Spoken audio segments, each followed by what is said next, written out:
So Marty's really good with multimedia, creating video animation and so on. And we're going to talk to him today about his involvement, about his passion. Marty, welcome to the Virtual Pinball Show. Thank you, Major Frenchy. Thanks for having me. Virtual pinball was kind of an obscure thing back, let's say, 10 years ago. People kind of heard about it. It's obviously gained a lot of popularity. How did you get into virtual pinball? I've kind of been involved in gaming for a long time. I started Game Club Central. We were doing PC gaming press, going to E3, that kind of stuff. It was fun. But I kind of drifted away when my children were born and stopped gaming as much. And then came across Pinball FX3. I really enjoyed it. It was, cheap, quick, fun. And I said, well, what happens if I turn my monitor sideways? And I started typing things in Google, and I came across your videos. I came across Terry Red's videos. First, Terry Red for telling me I needed that BS display DMD, because I listened to him and I went out and bought it, and now I regret not having a full DMD. It's been a rabbit hole. It started with FX3. I found your Discord. I found all your videos. I joined in there. I tried to become a part of the community and learn and take what I learned and passed it on to others. So you stream gaming on your Twitch channel. You created a new VP website. You make tutorials. You're a member of the VPW team. You help folks. Did I miss something, Marty? Yeah, I don't know what exactly all I do, but you know why I do it? You were my inspiration. I was one of the first 1,000 members in your Virtual Pinball Chat Discord, and you and Sean, if you recall this, launched a contest, and I was like, well, yeah, I'll join in, and I won the grand prize in that contest, and I told myself that day, all right, it's official. This is my new hobby. How do I contribute? What was the raffle prize? What was the number one? Was it the money? I believe it was 500 quarters. Yes.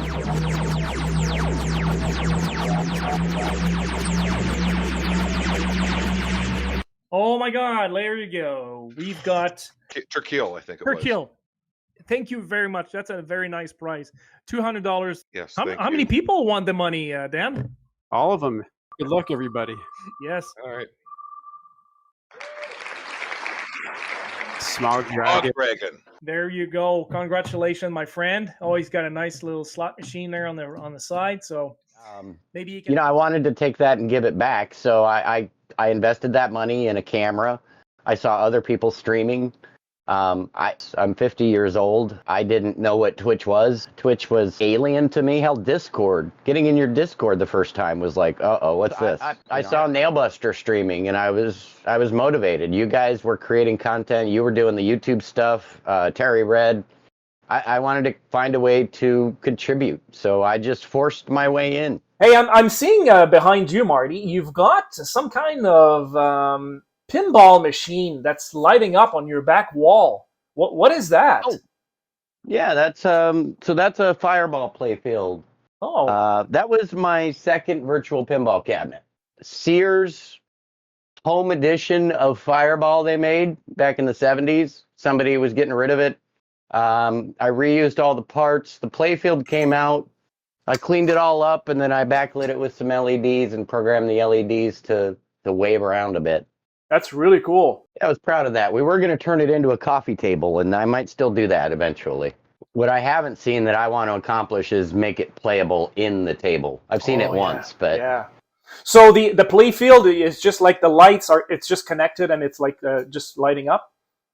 Well, I just put LEDs with an Arduino behind the inserts. So Nice. For each of the inserts, there's a bank of LEDs. That's cool. And then the Arduino I've got different patterns for it. And I see your cab in the back there. That's actually, that's your main cab? Is that your streaming cab? Yep. So that's a Williams wide body built by Virtual Pin. And then myself and Porgy over at Lab Arcades, probably in about 30 hours, put the whole thing together. So we got the shell, and then, I ordered all the stuff from Arnaz because Mike had stopped producing his Pinscape stuff. Yes. And yeah, we were one of the first ones to hook up all of his stuff and get it working, created a couple videos around that. It's a great cabinet. If you ever watch me stream live, I can actually get up on top of it and jump off of it. Okay, we all go together or we go one at a time. Here it is, here it is. Oh, crap. Hardcore to parkour. refrigerators, to dumpster, Shit. 360 spin Hold on on. pallets, backflip gainer into the trash can. I can do it. Yeah! Parkour, parkour! Parkour, parkour. I'm right behind you, Andy! Come on! Here we go. Yeah! You're a member of the VPW team. You've contributed to about a dozen tables so far. What's your specialty when it comes to creating tables? I started out, Astro brought me in with Blood Machines as a tester. I like to provide feedback as a player. A lot of what I do, I try to promote not just VPW, but any author that wants to create something. Within VPW, though, I've tried to enhance my skills. Recently, I've been learning how to add Scorbit to non-ROM based tables. I did some playfield scanning, the No Fear release recently with VPW. That was a scan that myself and Paladin Arcade learned how to do and accomplished. I've been involved in some pup pack creation and video creation. I recently discovered a Darkest Dungeon. It's actually an amazing table. Honestly, this is the table I had the most fun playing in the longest time. It is so well designed. You were part of the creation of this table, and along with several other members. Can you talk about the creation, the team aspect, and how it comes together? First off, I didn't have a lot to do with the direct creation. I did help with the pup pack. I did the intro video for the credits and some other direct contributions to the text and some other things. Darkest Dungeon, for those of you that don't know, is a PC game. And it's a very unforgiving PC game where you have to not just trudge through a dungeon, but deal with things like anxiety and dread and fear, and these affect the play of the game. Herbski over at in the BPC actually started a thread and said, "Hey, I really want to make my first pinball table, and here's what I want to do," bringing up Darkest Dungeon. There were several of us that encouraged that. Herb then approached me and said, "Hey, how do I get it to the next level?" So I introduced him to VPin Workshop, got him a help shop in there.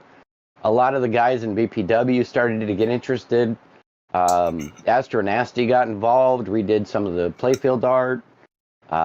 You had a lot of people involved in the creation of that.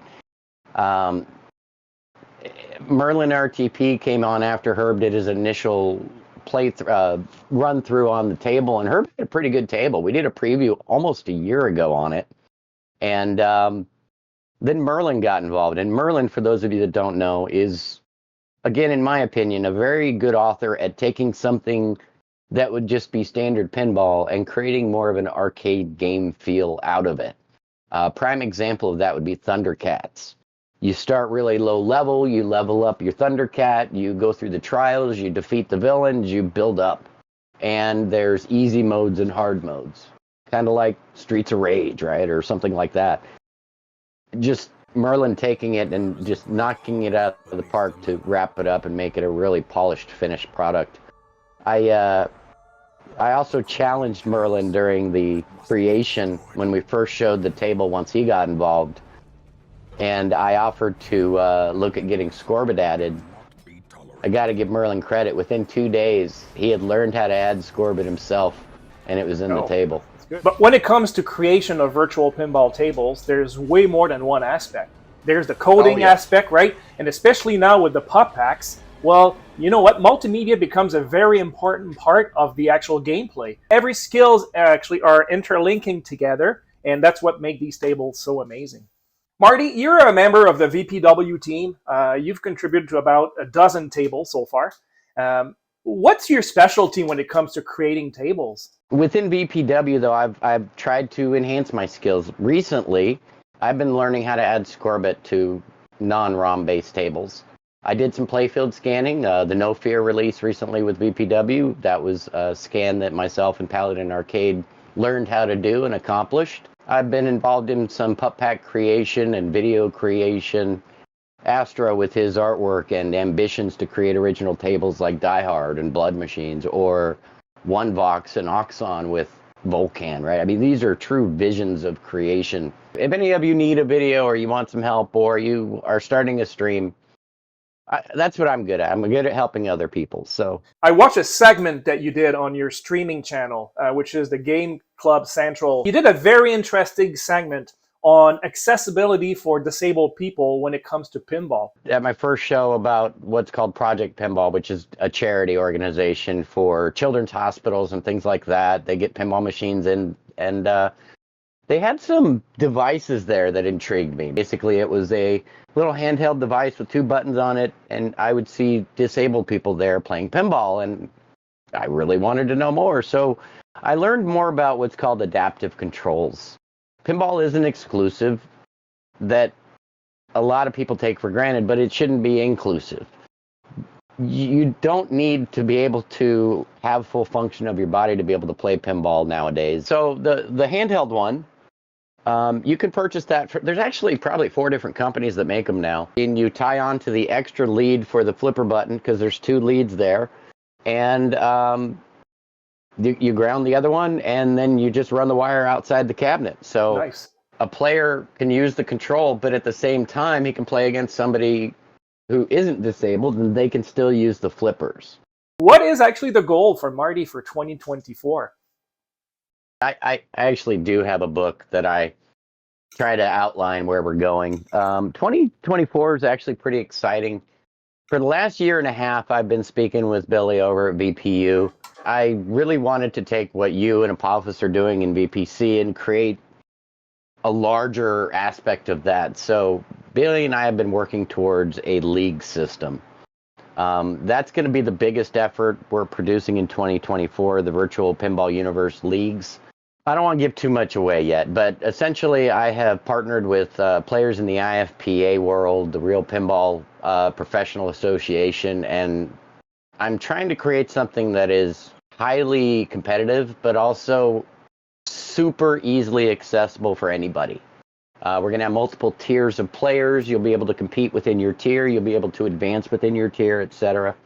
That's the most ambitious thing I'm working on this year, in addition to actually creating a movie. Right now, I've been in process of creating a short film called Ernest Saves Pinball. Astro actually put it in my head about 2 years ago when I first started streaming. That's He said, amazing. you look like Ernest P. Worrell. And I said, yeah, I know what you mean, Vern. But it dawned on me, well, we lost Ernest, and he never got to make a pinball movie. So, I wrote an outline. I approached people at the first expo I went to 2 years ago. Jack Danger agreed to be the villain. I don't know if you guys know Jack, but he made Foo Fighters and some other things. El Moto from Marco Pinball is going to join us. Anybody who's anybody in the pinball world. Bug from Spooky. I've been speaking to John Borg and Steve Ritchie and Mark Ritchie. We're going to have them in this movie in some capacity, and it will be a stupid short film about Ernest saving pinball. Probably 20 to 30 minutes long. But I stream 5 nights a week live. I produce content for YouTube separately from Twitch. The tutorials will continue as people tell me they need them. Obviously, you're back, so I can probably let off the gas a little bit there. But I also do the table tutorials. When I know a table, I'll try to do a Papa style virtual pinball presentation on that. We'd love to do table premieres or tell people what's coming and hype the community for a creator's work too. So. Well, Marty, it was a pleasure to have you here. Where can people hear about you and see the type of work you do? Reach out to us on YouTube. You can find us via @VPinHub. You can find us at vpinhub.com. And then I stream on Twitch as Game Club Central. We're always looking for new people to play with, and I'm always looking for new content. So also, if you want to get involved and you're not creative, you got an idea, come to me. I'll give you the credit for it. We'll do it together. I'm 100% nonprofit. I'm not out to make a buck on this hobby in any way, shape, or form. And anything we've ever gotten in, we've put back out. I gave out a pinball cabinet last year. We gave out 20 tables for Pinball M last month. I like your baseball card, man. So, Marty, before we go, I want to first of all thank you for being so involved in the community. I really appreciate that. And I got a little gift for you. Every guest that come in the show, just as a token of appreciation for spending your time with me, I create little virtual pinball cards. Is that you that did the actually artwork on this? Joe Picasso. Yeah, he did mine as well, and he's really a talented dude. And Yes, so you're number 2. That's card number 2. It's exclusive. Wow. And Thank you. Thank you for being here, man. And then we can get all of them into a calendar. Sexy Yes. Men of Pinball. Hey, I like that. Thanks for being here, Marty. I'll talk to you soon. Thank you. Yep.